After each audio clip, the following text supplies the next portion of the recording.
Recording in progress.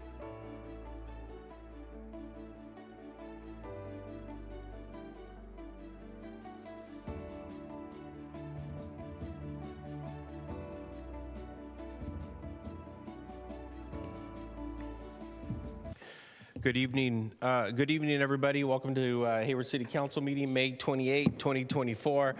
I'd like to call this meeting to order, and I'd like next to call upon Councilmember Roach, if you can please say the Pledge of Allegiance. Please rise if you're able. I pledge allegiance to the flag of the United States of America and to the republic for which it stands, one nation, under God, indivisible, with liberty and justice for all. Thank you. Madam City Clerk, if you can please take the roll. Yes. Good evening. Thank you, Mr. Mayor. Councilmember Andrews. Present.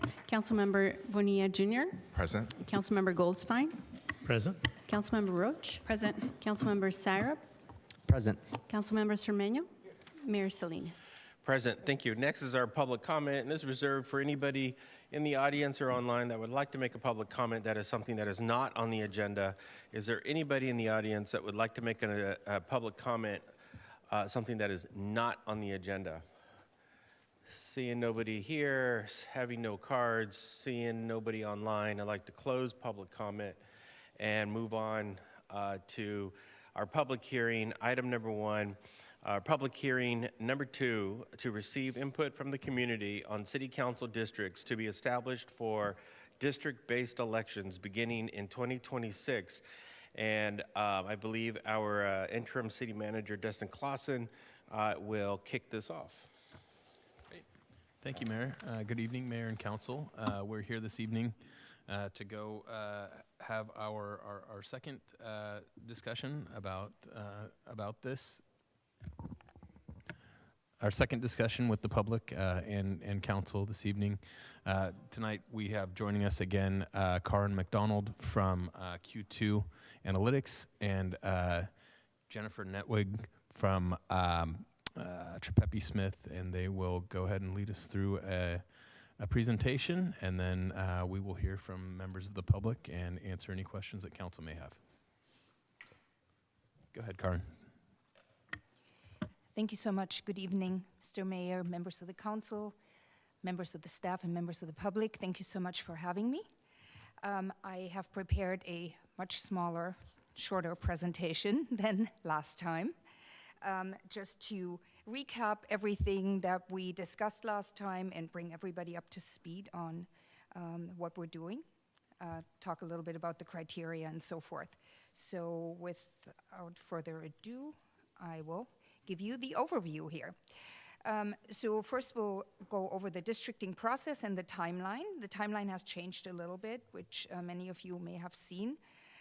Secondly, we will go through the review of the districting criteria, in particular highlighting a couple of criteria that are the most important for us in this particular context. 3, we talk about communities of interest, how to define them. And then 4th, we will talk about resources and how to participate. So just to recap a little bit, the difference between at-large versus by-district elections, just to remind everyone, currently the city of Hayward has an at-large election system. An at-large election system is one in which all the voters in the jurisdiction elect all of the representatives, and we're switching over to by-district elections. And the difference is that in a district-based electoral system, the representatives are elected from districts. So basically, the voters that live in the district will elect a representative that also lives in the same district. So that's a by-district election system. Candidates and the final representatives, city council members, must then reside in the district that they represent. And districting, which is what we're doing now, is the process of drawing the boundaries that will delineate the city council districts. And redistricting, which is what everybody was doing right after the census was collected, is when you already have districts and then you adjust the districts. So we're not redistricting, we are districting. So just basically creating districts. The city will be divided into 6 districts, and here is our new timeline and the meetings. So we had one hearing already that was on May 14, and I think some of you already participated in that hearing. Thank you so much. Thanks for coming back. Today, we are on the second hearing, and we had originally planned on having a 90-day timeline, which of course is very, very brief. And, you know, we heard from the public that this is just a really rushed process. So now we have a little bit more breathing room. And because of that, we've actually added a hearing. So in the first hearing, we talked about this particular hearing being one in which the city council will give us directions, us being the consultants, to start drawing some draft maps. And we had asked all of you to please weigh in as quickly as possible. We now have a little bit more breathing room. So today we will basically just focus on getting more input, reminding everybody again of the criteria and how you can all participate, and also go through this new timeline. One of the highlights is that we will have a couple of workshops, and these are tentatively planned for June 11 and July 9. So the first one will be a virtual workshop, and the second one will be an in-person workshop. We are working to determine where exactly that in-person workshop will take place. Currently, it's looking like Chabot College is going to be the location, and we will have an update for you soon. This is where I remind you all to please look at our website to make sure that you're always, up to speed if anything changes. All of the happenings, everything that's going to be transpiring here, and all of the information will be on our website. Website is maphayward.org, and there will be a slide in a little bit that gives you that information also. So again, June 11, virtual workshop. We'll learn about the input tools. There are some tools on the maphayward.org website, including a online districting tool, a districting tool. And some of you have already been using it. We're really glad to see that. So please take a look. And there's also various tools you can use to define your community of interest and so forth. So the virtual workshop will focus on, again, helping you develop some testimony and walk you through the input tools, and also go over how districts are built once we have all this information. The in-person workshop will largely do the same, just in person. So hopefully everybody will have nothing else to do on July 9. Please just put that into your calendar. It'll be fun. Usually people really enjoy these in-person workshops, and we're looking forward to seeing you. On August 13, we will have the third hearing, and that third hearing is basically going to be the hearing that we thought we were going to have today. So that is the one where the council will be able to give some initial instructions for some draft districts. And of course, at that point, we hope to have a lot of input from the community and, just get a lot of maps perhaps to incorporate into all of these draft districts. And then we move on to the 19th of August, which is the deadline to submit communities of interest and other maps for consideration in the draft maps. And there's a little bit of wiggle room, of course, between the 19th and the 27th when the draft maps are posted, because as consultants, we have to take all that information and then just, put it all together into some maps, and that usually takes a little bit of time. On the 27th of August, the first draft maps are posted. And again, they will be at maphayward.org. On September 3rd, we have a fourth hearing, and that focus will be the presentation of the first drafts, and the council will receive public comment and give some instructions to finalize the maps. So there will be input on that. You know, this map works, this one doesn't. You know, make these changes, make those changes, perhaps a little bit of live map drawing. We'll see how that works. And then we get to September 10, which is a deadline to submit, again, communities of interest and other maps to be considered in the final maps. And you may wonder, why do we need to do that again? Once you have some draft maps, you may see that your community of interest was split, and we just didn't know your community of interest was there. So this is the opportunity to say, oh, hello, this particular line should not be there. Can you please move it over because there's a community there? Or give any other input, of course. Then on September 17, we post the final maps. And October 1 is the 5th hearing. The council can then finalize the map and introduce an ordinance. And then on October 8th, the council would vote to adopt the ordinance. So this is our preliminary schedule, and looks a lot better than 90 days, right? So there's a little bit more time to get used to this, to talk to community members and get involved. Just to very quickly remind you of the districting criteria that are used to build maps. There are 5 of them, and they are equal population, compliance with the Federal Voting Rights Act, contiguity, respect for communities of interest, compactness, and these criteria are ranked in order of importance. So basically equal population, tops, compliance with the Voting Rights Act, and so forth. Very quickly, equal population, to remind everyone, the total population from the 2020 census for Hayward, this is actually the adjusted population because California adjusts the census population by, it's called basically prisoner data readjustment. So people that are incarcerated populations are redistributed throughout the state of California. So some areas will lose population and some areas will gain population. So this is a little bit different than what you see on the census website, okay?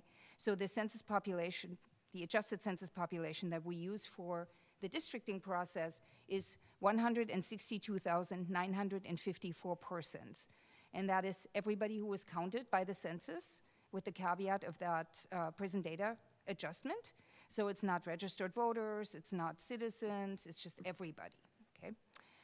We have 6 council districts, and the ideal population, which you get by dividing the total population by the number of council districts, is 27,159 persons. The approximate allowable district deviation, so what is that? This means that you don't have to be completely right on the ideal population when you're drawing your district. You have a little bit of wiggle room. So, and your wiggle room is approximately 8,000 people each way. So when you're using the online redistricting tool that's on the website, that's linked on the website, you can keep that in mind. And keep that in mind when you're looking at your communities of interest, trying to keep them also together, and maybe keeping your neighborhoods together and so forth, that you have a little bit of wiggle room. So, criteria 2, 3, and 5, I have them all on one slide because I wanted to keep things a little bit more brief. If you'd like to get more detail on these criteria, I would invite you to refer back to the presentation I gave at the last hearing. It's pretty detailed on these criteria. Criterion 2 is the Federal Voting Rights Act. We need to comply with that, of course, as does everybody in the United States. And the rule of thumb here is do not crack or pack protected populations.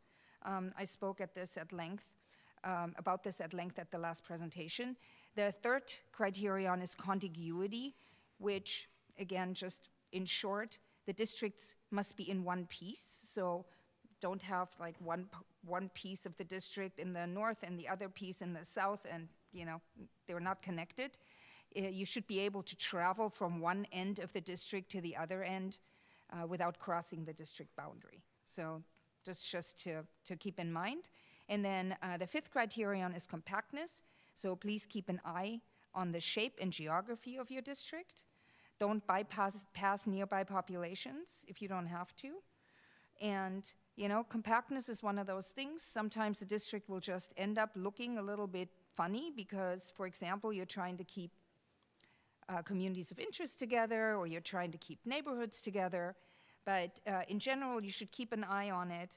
And, you know, if it does look funny, then you should be able to explain why it looks that way, and just make sure it doesn't violate any other criteria while you're drawing. Finally, please don't forget, disregard incumbents, candidates, and political parties when you're drawing districts for submission. Criterion 4 is a really important one in this particular context because it gives everybody an opportunity to really participate, because this is something where the council really needs your feedback. A community of interest is generally a contiguous population that shares social or economic, or both, interests. And some examples are schools, culture, transportation. So basically, people organize around these things, right? It could be a transportation hub that people organize around, and so people consider that to be a community of interest. And we hear very frequently, not just in the school districting, but frequently in other contexts also, that people organize around schools, because schools are just center points of many communities. There are oftentimes shared goals of, for example, improving a park or working on safety for your neighborhood, historic resources. Sometimes people work on employment issues, maybe bringing in a particular employer. There may be an issue of lack of employment, just trying to further economic opportunities for community members. And then, of course, neighborhoods are oftentimes communities of interest. So California law lists neighborhoods separately from communities of interest, but we know that even before this was separated, people oftentimes said, my neighborhood is my community of interest, just because that's how people live, and that's how people talk with each other, and that's how people organize. There is really no limit in the law on the kinds of interests that can bind a community. So, you know, just you know, tell us what's going on the ground. Tell us what's going on with your community and why you should be kept together. One thing to remember is that communities of interest are not districts. So you don't have to get to 27,000 people or something with your community of interest. Just tell us what it is, you know. Sometimes it's just 2 or 3 city blocks. Sometimes it's just an area around a park or so. Sometimes it could be 100 people, 200 people, you know, 2,000 people. Communities of interest really come in all kinds of sizes and shapes, and we usually just use them as building blocks to build districts. So don't worry about how many people are in there. Just tell us about your community, and we'll figure out how many people are in there and whether we can keep it together once we have all the information and we get guidance from the council on how to put things together. There are generally no data sets available, so this isn't something where you can just Google, oh, give me all the communities of interest for Hayward. You know, I mean, for all I know, somebody may have a page up for that, but, you know, it's not something that we would want to use because they really are defined by public input. They're defined by, you know, everybody who lives here, people that work here, people that know their communities. So thank you in advance for participating. So how do you document your community of interest? Tell us about it. So what's your mission? What do you have in common? What do you organize around? I've already mentioned these things. And it can really help to think about what's different outside of the boundaries of your community of interest. I've said this before, for me, from my personal community, there is definitely a dividing line. I know exactly where somebody else's community starts. There's a big street in between, and so that's always been my personal border. And, you know, sometimes people don't agree that that's the community's border. That's why we really want to hear from you. So sometimes it can also help not to assume that everybody kind of agrees on what the community of interest really is. So just give us the borders, we'll figure it out. Thank you. And we need to know where your community is located in the city. If you could please create a map of the boundaries. There is various ways to do that. You can use Draw My CA Community, which is the state's community of interest input tool. You can use any geographic information system, mapping program. You can use paper, you can use Google Maps, whatever works for you. Just please just make sure that you write down the boundaries like streets or landmarks so that we can find it. If it's a map that you hand draw, please just label it so we can read it, because otherwise it's going to be difficult for us to digitize it. Because what we will do is we will take those building blocks, those communities of interest, and then just put them into our mapping program so that we can then select them and figure out whether we can keep these communities together in the districts that we're building. So we appreciate your really fabulous handwriting. Thank you. So why and how to participate? Well, why? I think those of you in the room and on Zoom, you already know why. To make sure that we know about your communities, to give your communities a voice in the process, and to help shape a districting plan that provides your communities with opportunities to elect candidates who will represent your interests. And how do you do it? Well, you submit information either here today, we're here listening, by mail. You can drop it off at the City of Hayward, 4th floor, care of the City Clerk's office. You can send us an email at districting@hayward-ca.gov.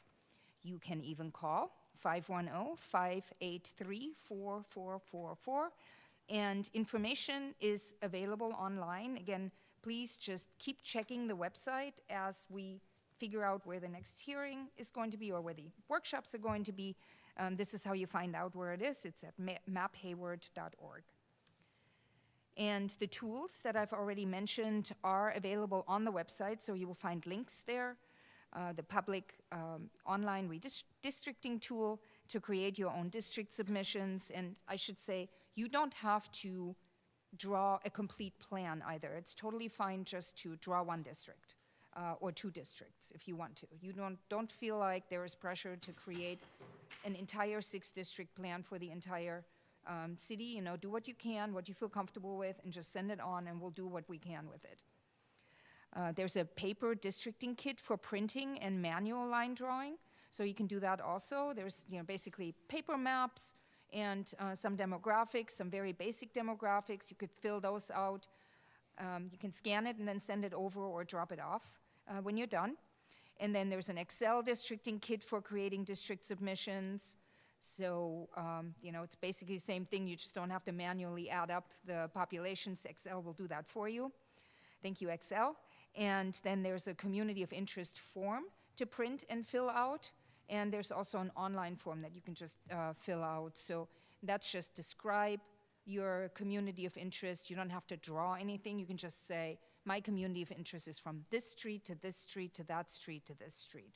So, make sure that it closes, that it's an enclosed shape so that we know where your community starts and where it ends. And then finally, there's the community of interest tool that will help you create a digital map and send us information about your community of interest. So take a look at those tools, and if you need any help, you can also let us know. We're here for you. So thank you very, very much for participating. Again, please check maphayward.org for the most up-to-date schedule and information. We're working hard on making sure that we have everything scheduled for you very soon and have the locations all set so you can make sure to spend your evening, especially in person, and then also virtually with us on those 2 dates. We're looking forward to seeing you. And with that, I'm going to move things over to Jennifer Nentwick, who is a principal at Tripepi Smith. And Tripepi Smith is the organization that is partnering with the city on outreach and engagement. Thank you so much. Thank you. All right. Go ahead. Thank you, Karen. And I'm going to go ahead and share my screen. Okay, it looks like that's showing up okay. So good evening, members of City Council. As Karen mentioned, my name is Jen Nentwig. I'm a principal with Tripepi Smith, the public affairs and marketing firm partnering with the city to support outreach and engagement regarding the districting process. So thank you for the opportunity to speak with you again tonight to provide an outreach and engagement update. We'll go ahead and move on to the next slide. So as you may remember from the presentation I shared during the city's first districting public hearing held May 14th, the city is already committed to a robust outreach effort as part of this process. Now that there's more time in the process for the city, there will be even more time for continued outreach and engagement, which will be helpful to allow time to spread the word and give community members that much more time to get involved. This slide provides an overview of what we covered May 14th on the planned and ongoing districting outreach. I won't go into depth on each item since we did introduce this on May 14th, but as you can see, the planned and ongoing outreach does include the districting webpage, maphayward.org, that Karen already had mentioned, translation and interpretation support, social media throughout the process, news articles posted online and shared with local media, flyers promoting hearings, as well as a citywide mailer, direct email and phone call outreach to community-based organizations, workshops, as Karen mentioned as well, and finally, city news releases and staff e-newsletter articles. Over the past 2 weeks since the first public hearing, there has been significant progress and notable updates that I will be highlighting for you in the following slides.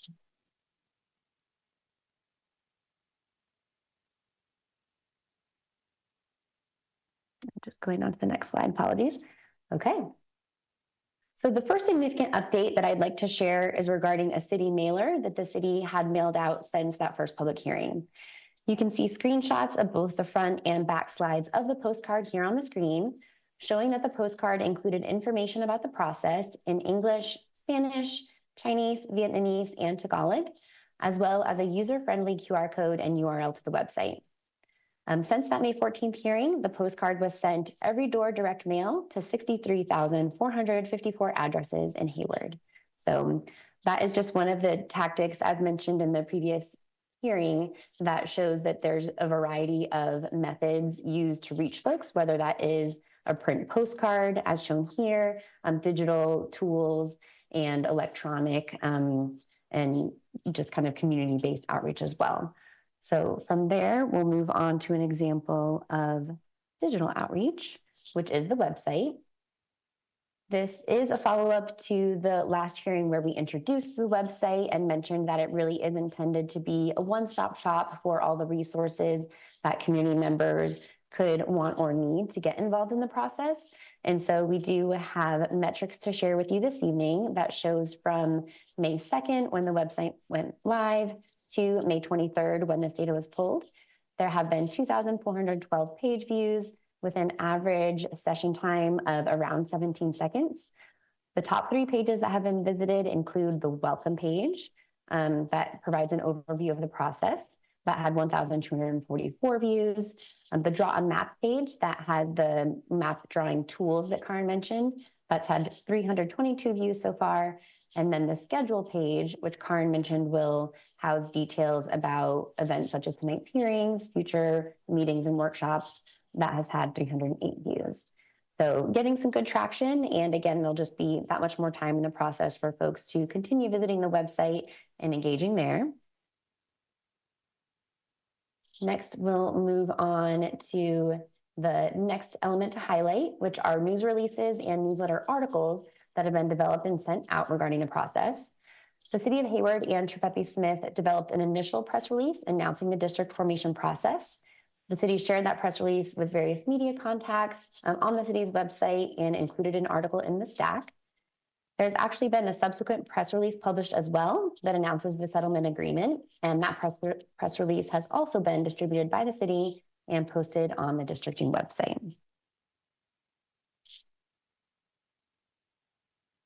Another notable highlight is the use of social media to publicize this districting process. The City of Hayward and Tripeppi Smith have shared extensively about the process on social media. You can see here on this slide, there have been 42 published posts since the process began, and those posts have had 8,376 impressions and 144 engagements. And that social media engagement will continue as the process continues as well. And then our final element to highlight here tonight is the effort to engage community-based organizations. The City of Hayward and Tripeppi Smith are working together on direct outreach to a little over 200 community groups, businesses, and organizations. You can see on the left of this slide an example of the type of flyer that is being developed and sent out digitally to community-based organizations, and with the hope of having community-based organizations share this flyer either electronically or in print with members of their organizations as well. Included in the reference slides of this presentation is a full listing of the organizations that are being reached out to, and that was also included in the full set of slides linked in the staff report. So we really encourage both city leaders, staff, any member of the community who's listening tonight to go ahead and take a look at that. If you have feedback on the list, or if you are part of a community-based organization that would like to be more involved and included in that outreach, please by all means go ahead and send an email to districting@hayward-ca.gov. This really is a collaborative process, and as we are partnering with the city, I know that there's a desire for anyone to be involved who wants to be involved. So I will look forward to any feedback that there may be on that aspect. And with that, we'll just go ahead and move on to the next slide, which reiterates some of the information Karen shared about how to stay engaged in the process. We do encourage everyone to go ahead and visit the dedicated website, maphayward.org.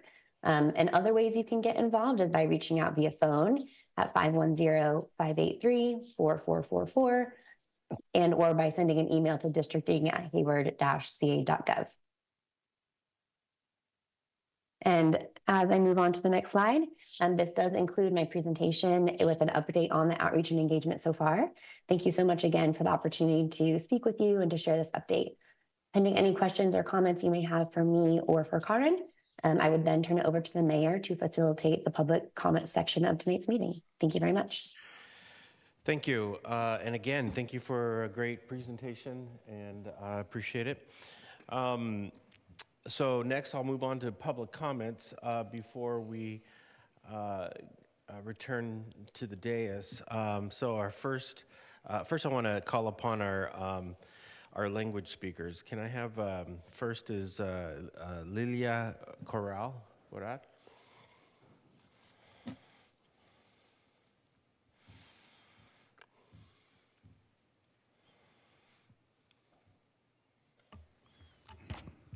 Good evening, my name is Lilia. I am a bilingual employee with the City Clerk's Office, and I will be making an announcement in Spanish. Buenas tardes, mi nombre es Lilia, soy una empleada bilingüe en la oficina de la Secretaria Municipal. Hemos iniciado el proceso de la transición a elecciones distritales. Si usted necesita documentos traducidos a español o interpretación en futuras reuniones, llame a la oficina de la Secretaria Municipal al 510-583-4400 o envíenos un correo electrónico a cityclerk@hayward-ca.gov. Thank you. Thank you. Next, we have Tracy Nguyen. I think you said Nguyen last time. I apologize. Hi, good evening. My name is Tracy Nguyen. Oh. I am an employee here with City of Hayward, and I'm going to make a statement in Vietnamese. Xin chào buổi tối. Chúng tôi đã có thêm thông tin trong quá trình bầu cử mới. Nếu quý vị cần tài liệu dịch sang tiếng Việt hoặc thông dịch trong các cuộc họp trong tương lai, xin vui lòng gọi cho văn phòng thư ký theo số phone 510-583-4400 hoặc gửi email cho chúng tôi theo địa chỉ cityclerk@hayward.ca.gov. Xin cảm ơn. Thank you. And next, I have Flora Chen.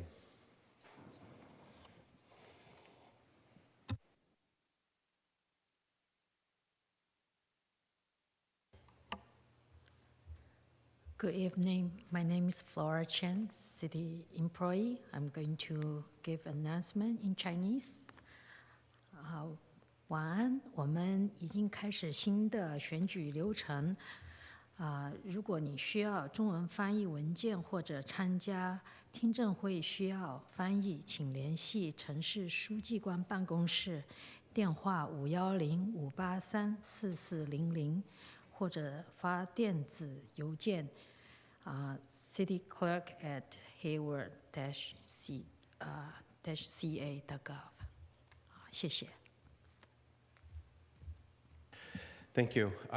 Next, we're going to proceed with the public hearing. This is when we're going to give the opportunity for public comment first, and we'll return up here to the dais for comment. Our first public commenter is Elena Lepe.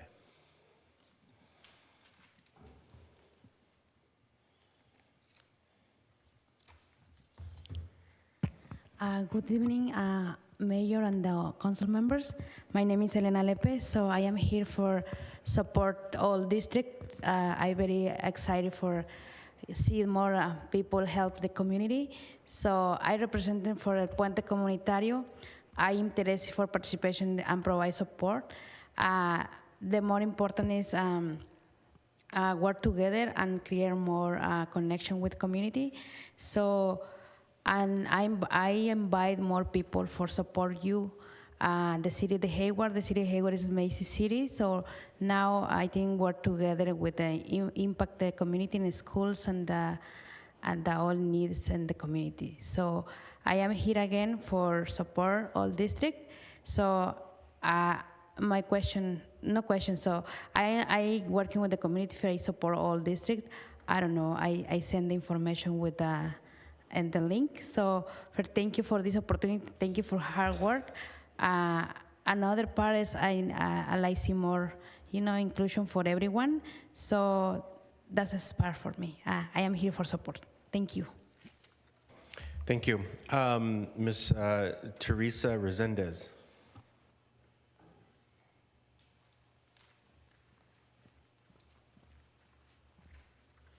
Hi, good evening, City Council. Is this projector accessible? I have a few, okay. And then do I have to activate it? Okay. So there's a couple of articles. One is Wikipedia, but the first one I want to have access to show you is, this is dated August 28th, 2023, and it's from the Santa Monica Daily Press. To district or not to redistrict remains the question after most recent election ruling. So I am here actually to question if redistricting is indeed what we should do. So these articles have to do with that matter. So first of all, it says, Santa Monica may lose now further delayed case over the future of its elections, but experts told the Daily Press last week that the outcome may be what people expect given the recent ruling of the state Supreme Court, which opened the door for something other than districts to replace the current at-large system. And I'm just going to read some of the highlighted information. The California Supreme Court dismissed claims that an alternative system must mandate a near majority percentage of voters, but acknowledged that the city's current system isn't inherently unlawful under the CVRA. Instead, they returned the case to the Court of Appeal for reconsideration. The Supreme Court also emphasized that the plaintiffs have the responsibility of demonstrating that alternative election systems genuinely enhance a protected class's ability to influence outcomes, regardless of whether these systems involve districts or other methods. Harvard Law School professor Stephanopoulos said that the ruling had two foundations, that racially polarized voting alone is not enough to alter an election system, and that a better system must be identified by the plaintiff.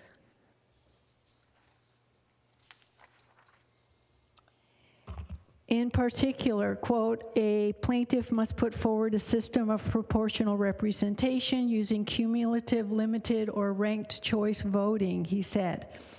A couple California cities have recently switched from at-large elections to systems of proportional representation after being threatened with CVRA lawsuits. These systems promise better minority representation than single-member districts, along with fewer policy-making pathologies. It's wonderful news to hear that the court explicitly recognized these systems as viable alternatives to the status quo. Hopefully this will encourage more CVRA litigants to consider these systems as remedies when violations are found. Okay, and then really quickly, this is from Wikipedia. Critics of the CVRA argue that the act makes race a predominant factor in elections and that eliminating at-large elections does not make sense if a minority cannot occupy and establish a majority of a specific geographic area. John McDermott, the defense attorney for the city of Modesto, in a case under the CVRA, claimed that the CVRA is a radical departure from the Federal Voting Rights Act and argued that at-large elections can be threatened under the law, even if there is no proof that a minority group either suffered a disadvantage or would benefit from districts. Others say the law is unnecessary and argue that the number of minorities holding office was on the rise before the act was passed and that the law is being used to, quote, shake down local governments. General supporters of the at-large elections say that they encourage candidates to encompass many viewpoints and represent diverse groups. Another criticism arose from the section of the act maintaining that if a government loses or settles, it is required to pay the attorney's fees of the plaintiffs. Attorney Kevin Scheckman has been particularly criticized after he had won many cases against cities in Southern California and over 50 cities shifting to districts and paying high legal fees to his firm, whether they lost or settled. Thank you very much. Thank you. I should have gone to law school.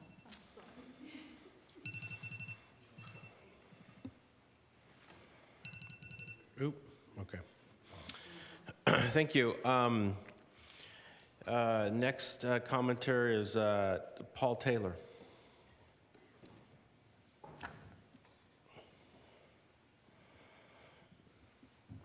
As I'm walking to the dais, I see 5 minutes.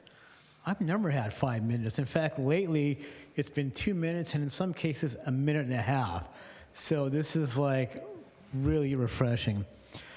So I mean, first of all, you guys know who I am. I'm Paul Taylor. I'm executive director of the Rental Housing Association. We belong to 5 different chamber of commerces. And I've got basically members in Fremont, Hayward. I've got members in San Leandro, Livermore. In fact, I just got a call from John, Mayor Livermore, and said, you got to come out here. We want you to do a presentation. And I kind of like that because our members really like when we get active, not just at the county level, because that's kind of what we do. We literally are working with the different counties to go ahead and to bring our membership's voice to that to that board. But my other dual hat is I am a member of the Hayward Chamber of Commerce Board. And I just wanted to say, I think you guys know this, so we want to have a very strong relationship with the city, because that just makes sense. We think together we can accomplish a lot of things. And before I realized I had 5 minutes, but no, the interesting thing is this. I was going to say... You don't have to take them all. Oh, I know. I know. I can get back my time. Done that before, too. But interesting thing I wanted to say for anybody who might be listening, I think last week it was... Part of the whole thing was it was like people were talking about, or one person in general, it was almost like Hayward was the only city in California that was not under a district format. It's so not true. So not true. And there's a debate there about which format is better. I get it. But what I want to say is that we're here as a chamber to support you guys and let you guys know we're here for you. So with that, I will yield my time. Thank you. Appreciate that. Let me. Okay. Our next speaker is Peggy Guernsey.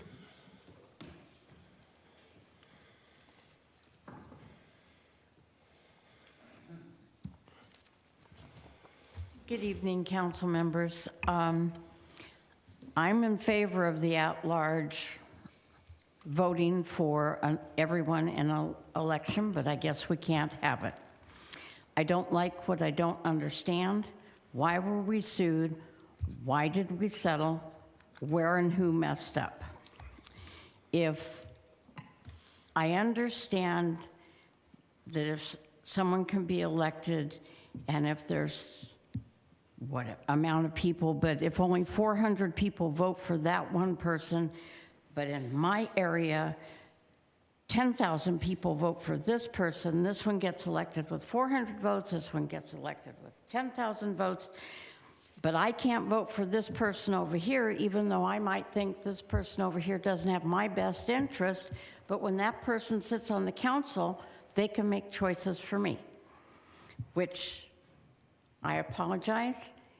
I argue with you guys. There are things that you put out that I don't agree with, but ultimately I respect that it's done, and we're a city together, like Paul said. One of my concerns is they're talking about these communities being together. I live in a block area that is across Mission Boulevard. My kids went to Harder Elementary School, but a lot of their friends then went on to Cesar Chavez and Tennyson. My kids ended up at Bret Harte and Hayward High, but we didn't live in the hills and didn't have the money to compete with those kids, so my kids didn't social with those kids. The people on my block do not gather. We don't do night out on barbecuing or anything else. But they sure set off all the fireworks and all the garbage all over. They used to have rooster fights. They used to have pit bull fights and all this other stuff. And even the former mayor and a city council member went to the houses a block behind me and south to talk to them about housing being built up behind me and the roads that were going to affect me. But she and the council member didn't want to talk to anybody on my street. She wanted the people on the other street. How are these districts going to get us together as a community? I see us being further apart. I have neighbors who don't talk to anybody except maybe 2 people down. They don't talk to their next door neighbors. We don't communicate. The church comes and tries to gather us together, and sometimes the kids would go up for some of the activities, but the kids on the next block didn't ride bikes with my kids. So how is my district going to get together to elect anybody? I don't understand it. I just don't think it's fair or right.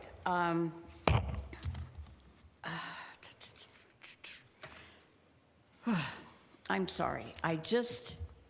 There's so much going on, and I remember when Councilman Anna Mae got elected, and they said that she got elected from a high community input of the mobile home community. Well, now with these districts, because we have mobile homes in several places in Hayward, if she doesn't live in all of those communities, she's not going to get elected, because only one community that she lives in can vote for her. So I really hope this makes sense to me later on. And my big question is, will the city and the school district and the park department all have different districts? So I'm sorry, Ray, I don't. We can't respond to your questions here. I know. But I just see that as a conflict. I don't see that as putting anything together. If you guys want to build, a developer near a park or something, you want to work with the park district. But if we've got 3 different districts voting different ways and the schools go, I promise you, I'll be involved. I promise you, I'll draw maps and things and tell you how things aren't working in my area. So hopefully we can get together. But I have friends that live in all over Hayward, and now we can't vote the same way. Thank you for your time, and I'd just like some answers. Thank you.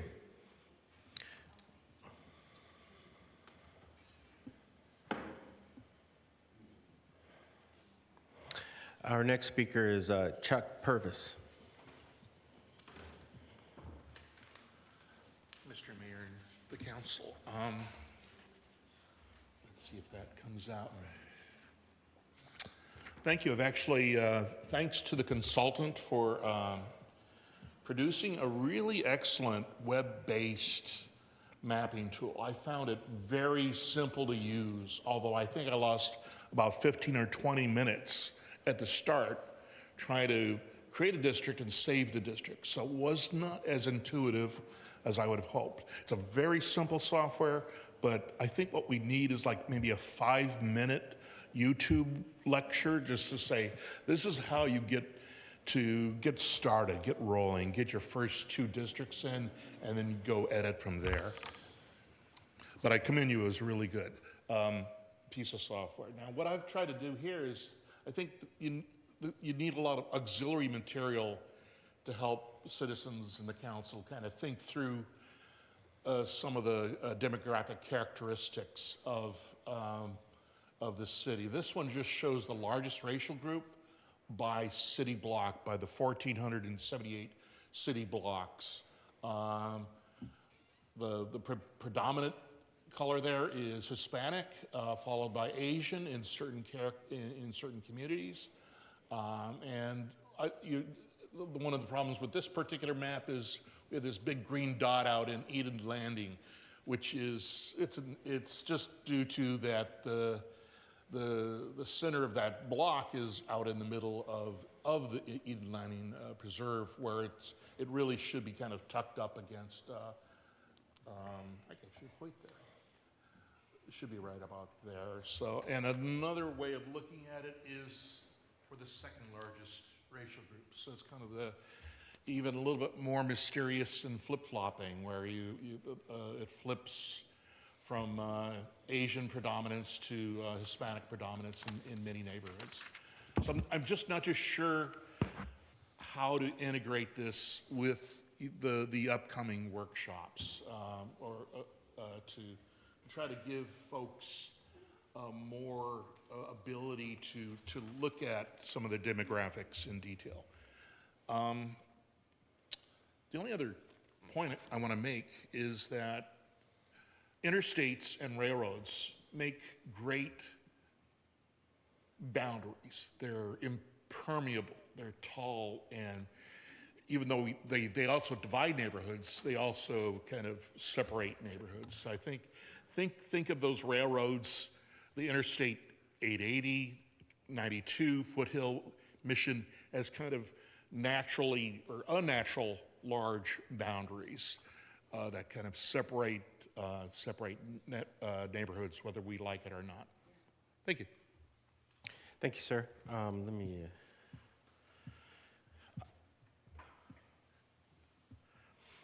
I have my own timer here because as people are talking, I don't want to keep looking looking behind me. But okay, Mr. Dave, is it Dave Robinson? Yeah. So I provided some slides. Yeah, go ahead. So I thank you for the outreach efforts. I am responding to those. I went to the maphayward.org website and I made some districts. I downloaded the tools. I found them easy to use. And the next thing I knew, I had a couple maps. And so I'd like to present those maps as soon as they can be pulled up here. And I think the purpose of having these early maps is just to help us get our head around the problem, look at the numbers, look at the shapes, and just have something to throw some darts at, and get us thinking, hopefully stimulate some other people to make some maps too. So if we go to the next slide, it'll show the map. and I'll describe the map for those who are on the phone like I was last time. So I've drawn a map that is basically separated by major roads. We have a district by the bay, one up in the hills. We have in the middle of town, we have a just north, middle, and south district. And then there's also one I just called the Mall District, which is wedged between the Bay District and the one that's more downtown. I apologize if I've cut anybody's community of interest or neighborhood in half, but that's what this many-month process is going to help us get through. Next slide, please. So I just, to go down the checklist, I wanted to do this in the easiest possible way so we could just get a quick solution. And so it was pretty easy to use the tools to generate districts that had equal populations, to have them be compact and contiguous, to approach the Federal Voting Rights Act compliance. I just ignored all of the census category data. I think that was maybe a timid approach, and I look forward to more discussions where that's incorporated more into this map drawing. As far as communities of interest, we're still gathering data about that, but again, as a previous speaker suggested, we could just use some of the major roads and train tracks, and so you see that in the map that I have here. And then these maps, since I focused on compactness, you don't see many of the tentacles that we would get from gerrymandering. Next slide, please. The spreadsheet tool provides some very convenient statistics, and so there are a couple easy observations that we can make about this. For the districts that I drew, there's no majority census category for any of the districts, and that reflects the fact that Hayward is a diverse city throughout the entire city. But at the same time, there are some differences, and I think that gets reflected in some of these districts. You can see that there are about factor of 2 differences in the different compositions of the different census categories. That just gives a basic idea of what we might be able to expect, and that's what I could do using this spreadsheet tool, doing a fairly quick pass. If we wanted to see if we can find those majority districts, then I think it would require very carefully going through at the very block level and piecing together, and you'll probably end up with something that looks more like an octopus, but I'd like to see what that looks like, and so I hope in the process of doing this we'll see what some of those districts will be. Next slide, please. And then just for some reference points, I went to the Registrar of Voters website to get an idea of what do other districts around Alameda County look like. And so on the right here, you can see some of the professionally drawn maps made for Fremont and Union City, who went through this districting process just in the past few years. But they're also still following some of the latest changes in districting laws that have come into place in the past just a few years. And you see that those districts have a little bit more zigzags to them. They have a few more tentacles. I don't fully understand why, and I hope to learn more about that in this process. And on the left side, I just overlaid some of the district lines for lines that are already going through Hayward, including the transit districts, water, sewer, and park, and so on. And you can see that there's some lines that are already going through the city and cutting through neighborhoods and so on. And apparently it's gone through this process and been vetted to the point where, yes, it's possible to get lines properly enacted. So that just gave me a reference point, and hopefully will give others a reference point. And so there's some tools on the registrar's website that will help us understand this. Next slide, please. This is just a very quick pass at this. We have a map. If we really need to use it, we can. But of course, having all this community input is going to be a valuable opportunity to either revise this map or start from scratch. This community of interest problem is going to be pretty challenging. It's very new in the law, so there's not much precedent. It's hard to define communities of interest that are not overlapping, and so if we take in everybody's considerations into account, we won't be able to draw lines anywhere. So somehow we'll have to balance that out, and that's what we'll need the city council's help to do. But maybe after we go through all this process, the end result will look like the map that you see on the screen, and it will be entertaining to see if that's the case. Thank you for your time. Thank you. Appreciate it. Our next speaker is, I want to make sure I got everybody.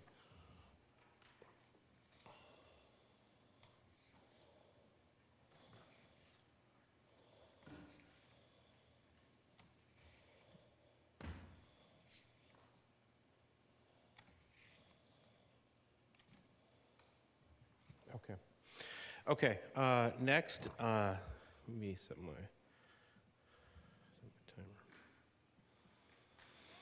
timer. Our last speaker, public speaker, per the agreement is Scott Rafferty, and Mr. Rafferty is going to have 15 minutes.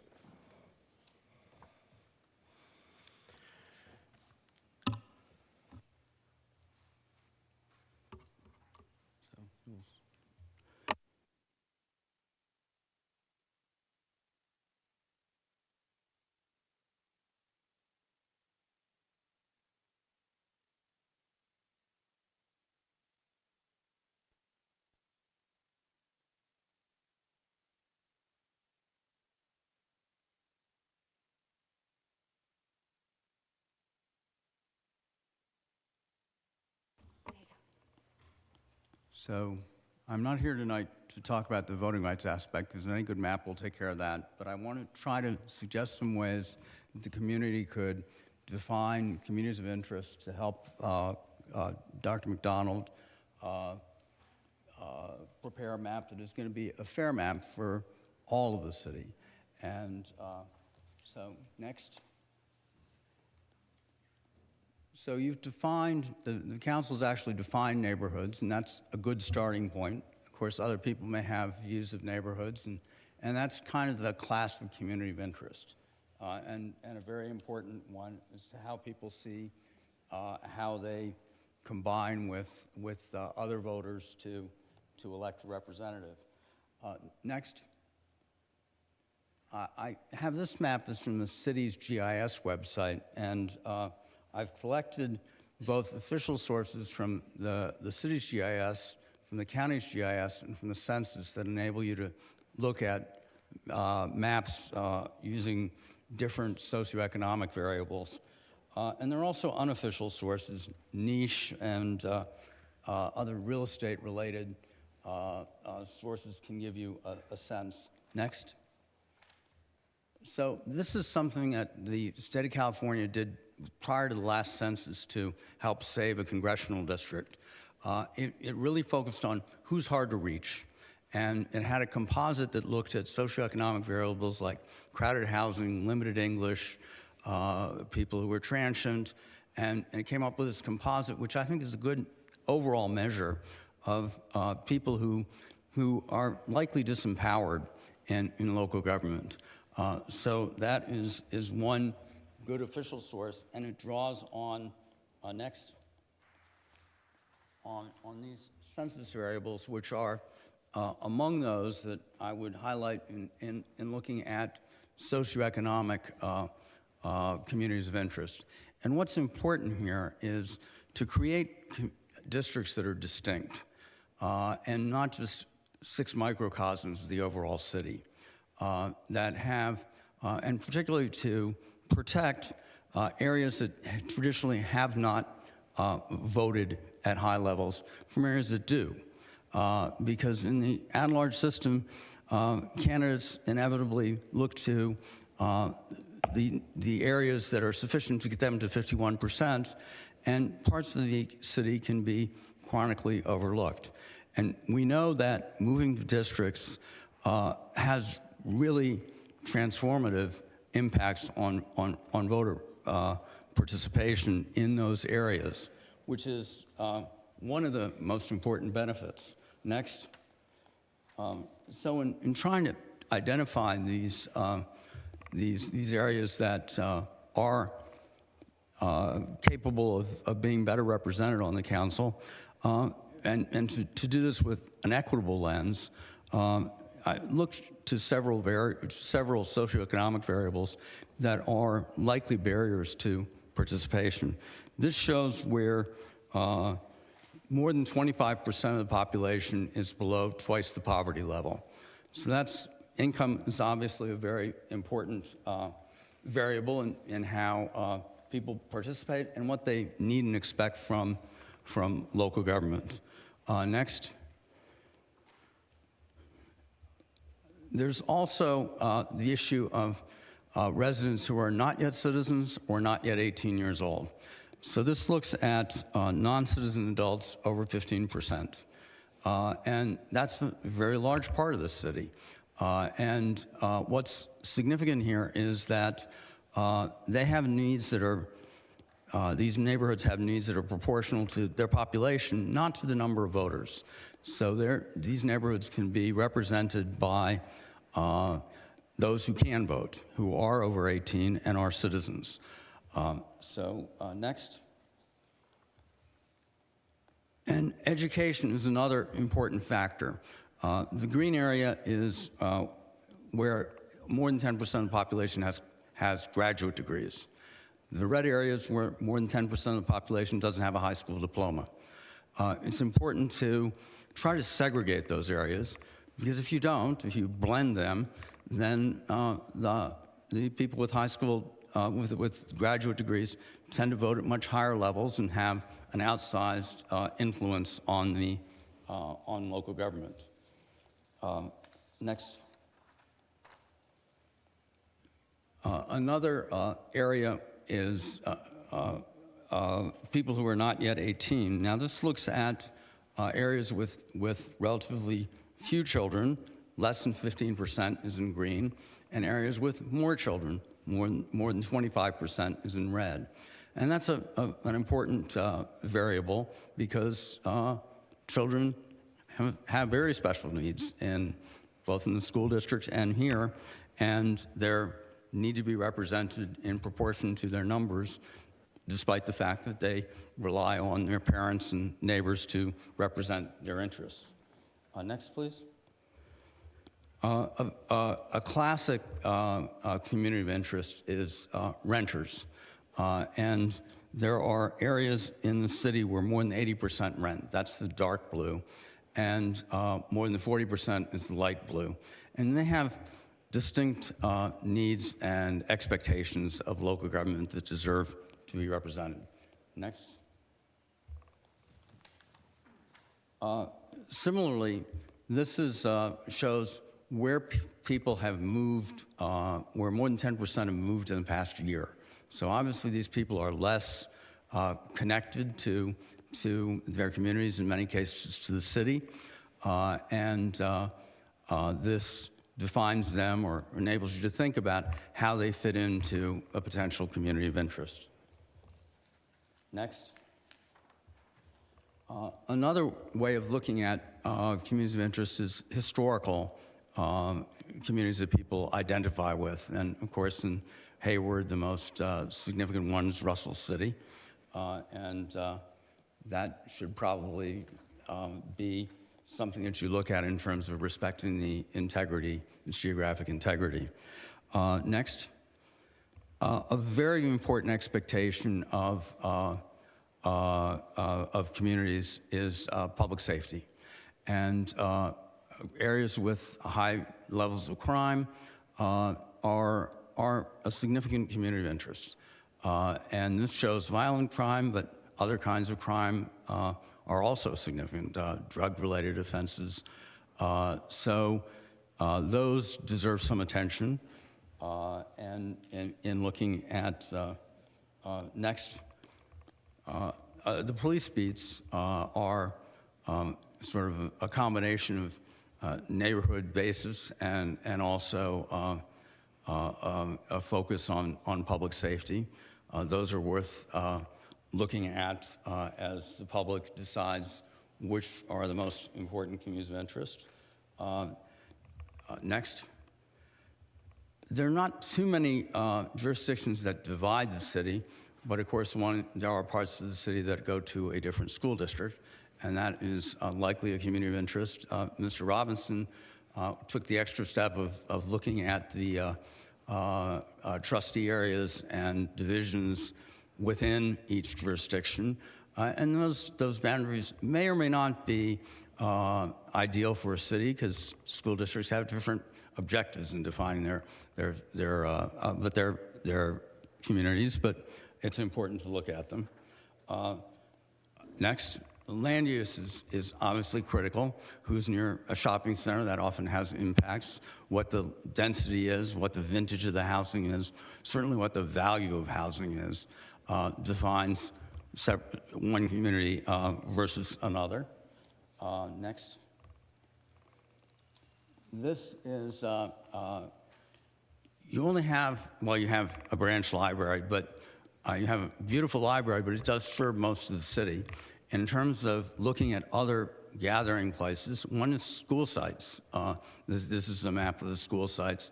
And the public should think about, where do we get together? Where would we talk about local government? Where would I try to persuade my neighbors or expect to discuss what the city is doing?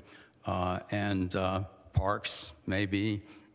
You really need to listen to the public and see how they fill that space. Next. This is, the state does an environmental scan of disadvantaged communities. These are what they've identified in Hayward as economically challenged areas that face environmental hazards. Next. More generally, there are in California serious risks of natural disasters that define communities.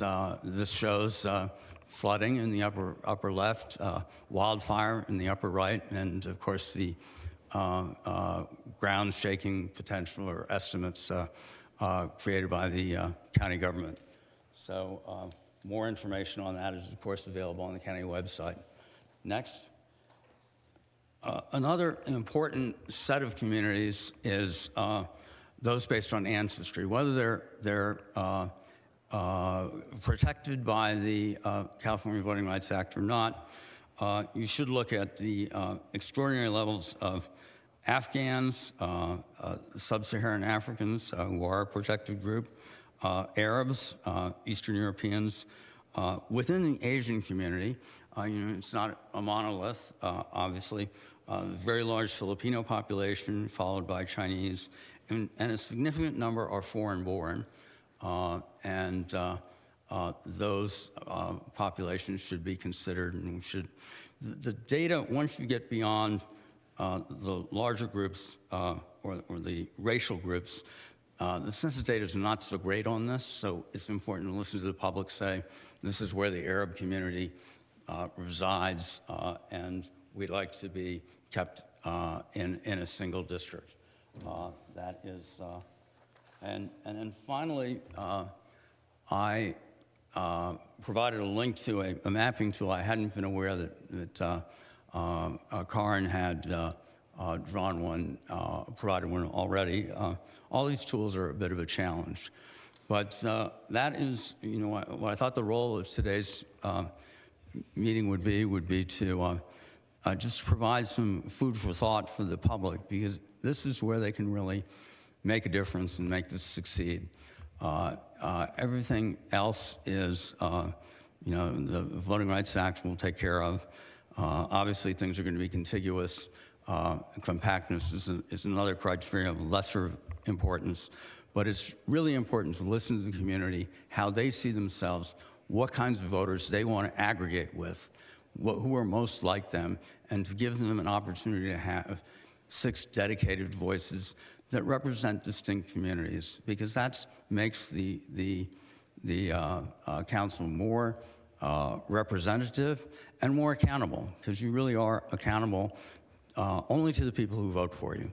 And by creating a neighborhood-based districts and respecting the geographic integrity of other communities of interest, you will really empower, give equal influence to all the residents of the city, which is one of the fundamental objectives here. So thank you for your time. Thank you. I also, I put my email address. I hope this is posted. I'm happy to respond to members of the public. I'm excited about this process and hope it succeeds. Thank you. Thank you.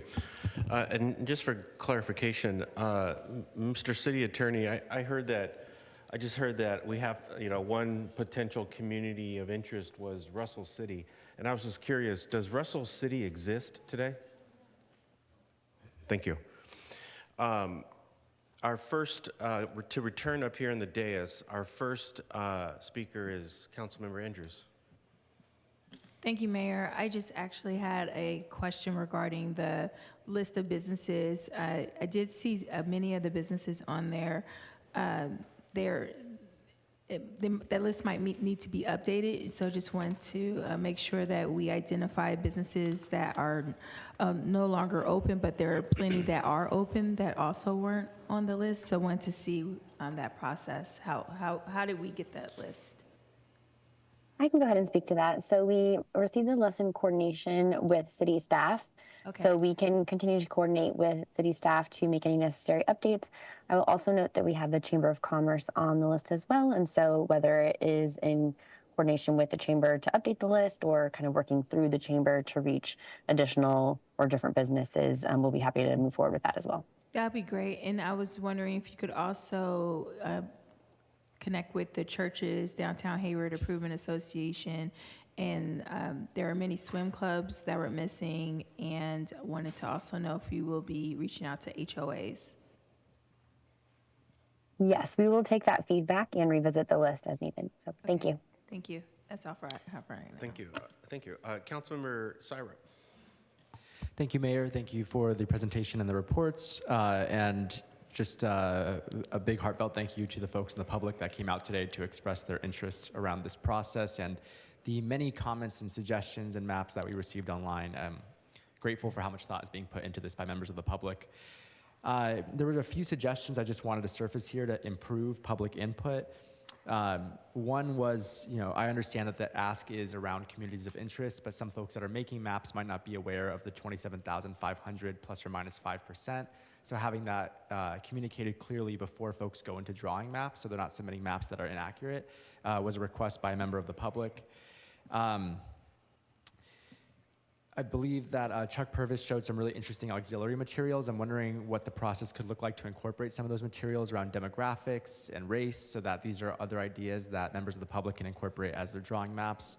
Mr. Rafferty also presented some interesting information that I think could be incorporated as well. I just really want to make sure we're equipping our community with all the information necessary for them to think through their mapping suggestions.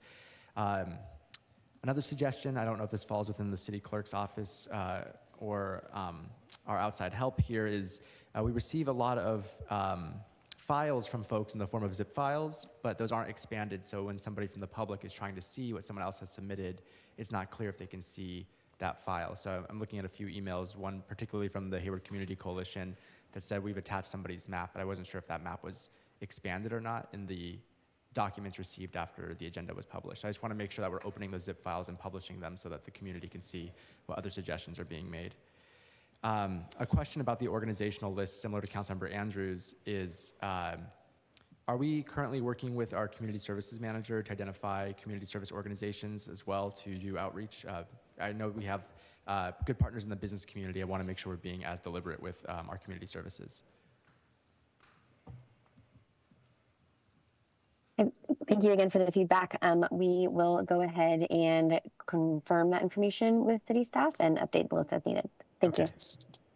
Great, thank you. And then, I appreciate people expressing their frustration with being forced into this process. I know it's uncomfortable. I think one thing I felt that wasn't communicated by myself last time we had a public hearing was what the cost would be if we didn't go with this process and why the city is deciding to make this decision. Earlier, a public commenter mentioned that Santa Monica is entertaining other options, or they're still embroiled in a lawsuit.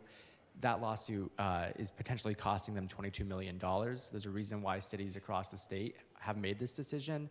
And speaking for myself, but I imagine the entire council may feel similarly, I don't imagine the public thinks that's the best use of their tax dollars when we have a number of other problems we need to address as a city. So just wanted to put that out there for the public's knowledge. I do think this is a good process. I'm encouraging public participation, but I want to be real about why our hand is being forced here too, just to acknowledge why you're frustrated and why you might be feeling frustrated and why some of us might be feeling frustrated too. With that being said, I think those are all my comments. I'm excited to continue moving forward with this process. I'm appreciative to staff for getting us more time for our community. And I'm excited to see what the initial draft maps look like and hope our communities are well represented. Thank you, Mayor. Thank you, Councilmember, and good comments. Appreciate those. Next is Councilmember Zermino. Mayor, thank you, and thank you to the presenters over at the end and the one on TV. That's excellent. I want to make sure that input like that given by Mr. Robinson and Mr. Purvis is really taken to heart, because I think they're very, very interesting. They're something that we can work with easily. Ms. Guernsey, I am as frustrated as you are, but it's something that we must have to do, and that we need to embrace to a degree. That's very, very important to all of us. So thanks to all the other public speakers. The ideas are good. They're going to come in. We're going to have quite a few others. Staff, thank you for, and interim city manager, thank you for the mapping of all the activities that we're doing, because it's very important to go to the community. And just one other point, and this was due to a comment by the last public speaker. I personally am accountable to every one of the 160 residents of the city of Hayward. Amen.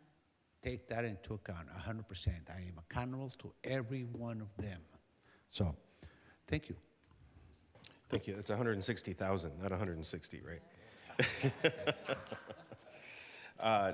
Councilmember Roach. Thank you. I just wanted to ask, how many maps have been submitted at this point? Do we know? Not sure who answers it. I'm going to say maybe three. Three or four, yeah. Some communities of interest, but then in terms of just district type maps, yeah, maybe three. Okay.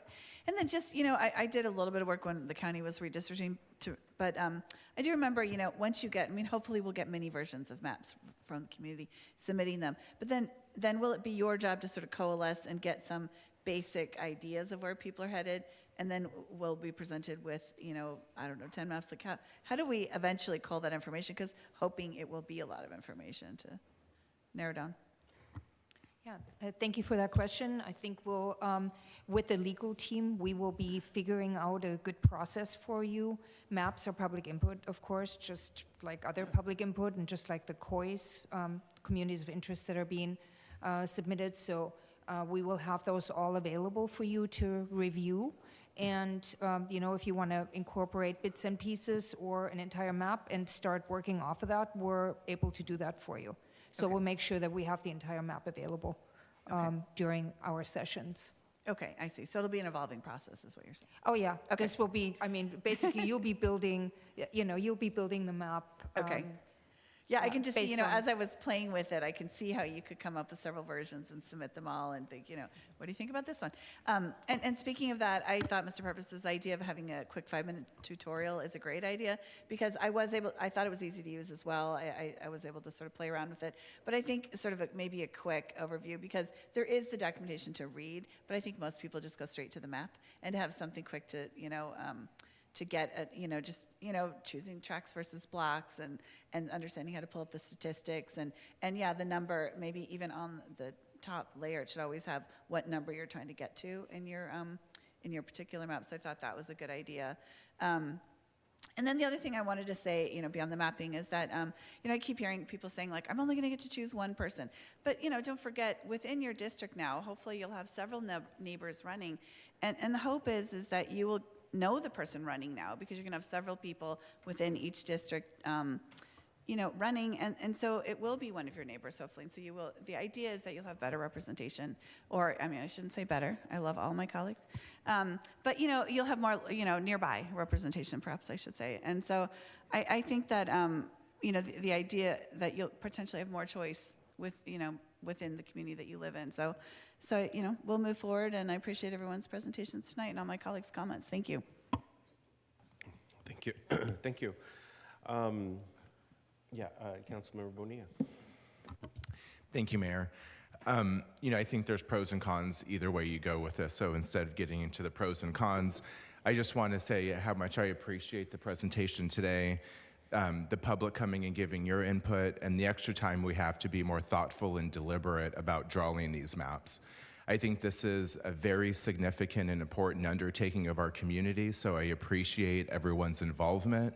the extra time that we have, and these informative presentations. I know sometimes it feels like we're hearing the same thing over and over again, but I think it's really important to be informed in terms of how we draw these communities of interest and how we end up drawing these maps. As we heard today, there's lots of different ways of cutting these lines, so I'm appreciative of everyone's expansive thinking around how we do that. I want to, again, reiterate my thanks for everyone that came out tonight. I'm excited to see this level of community participation and input. We received a lot of emails about, what these maps can look like. So I want to encourage the public to continue to stay engaged. We're just at the beginning of this process. Encourage your neighbors to engage and continue to partner with us. Speak to us in these meetings, speak to us outside of these meetings, but I think this is our map to collectively draw. It's our community to make sure that we're protecting the interest of. So as we continue to work forward and to move forward, I look forward to working with all of you guys to continue to make this a fair and equitable process that will benefit, many generations of people living in Hayward going forward. So thank you, and please continue to stay involved and provide your input. Thank you. Councilmember Goldstein. Thank you, Mayor. Thank you, staff, for the report. Thank you, citizens, for showing up for these meetings. And as my colleagues have said, it is really important to be involved, stay involved, and also to get your neighbors involved. In order for this to work, there's more than just the map drawing part. It's also mentoring. So we want, my opinion is one of the reasons that our system works so well in Hayward is that there's a way for people to get involved, stay involved, and be mentored in how to govern and govern responsibly.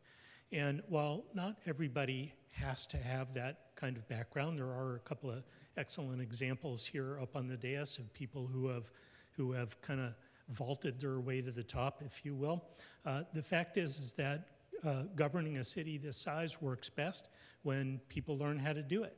And so I ask you to not only engage with your neighbors and encourage them to be part of the map drawing, but also encourage them to get involved with the city, volunteer, apply for boards and commissions, and so forth. And please do talk to us. I'm happy to come out to your neighborhoods and talk to folks about this topic or any other of concern about the city. I have a question for the city attorney. One of the speakers today talked about rank-based voting, and my understanding is that the courts haven't exactly settled that any of those other alternative schemes actually comply with the way that the CVRA law is worded today, and that we have to institute districts and all other options are not yet settled. Is that correct?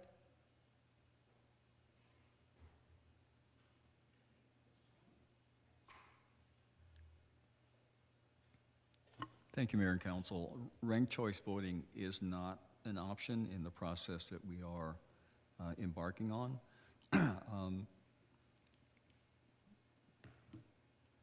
But I will consult with our legal team to what extent ranked choice voting might impact districting, either here or elsewhere.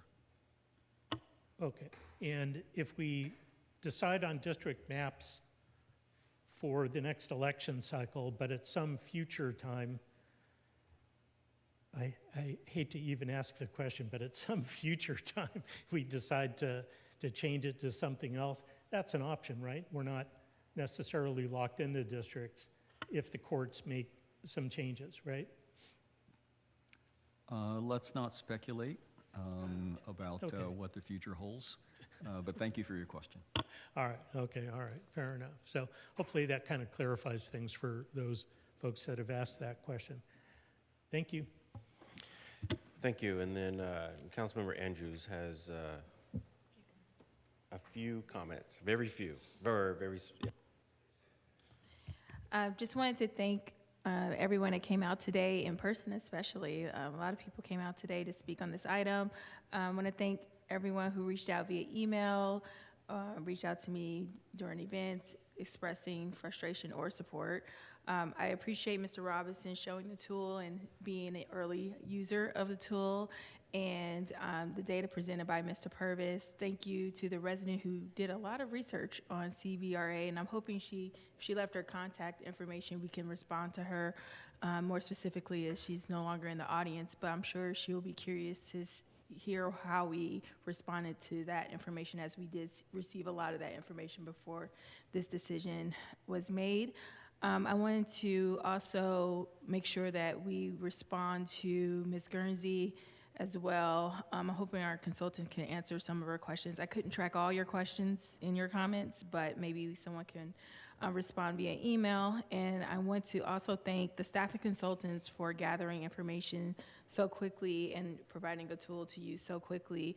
I also want to thank the legal team, clerk staff, city manager's office, and the translators that were here today, and being responsive to the community. And I hope that we can be a resource for you all as you select your maps, and hopefully we can be responsive as much as we possibly can, and we hope we can be as transparent as we possibly can regarding this as well.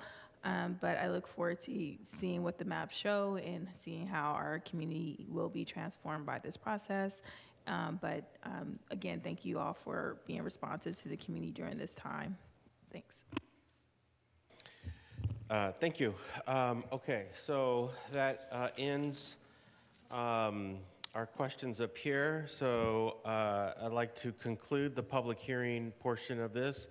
And our next meeting will be June 4th, 2024 at 7 p.m. Meeting adjourned.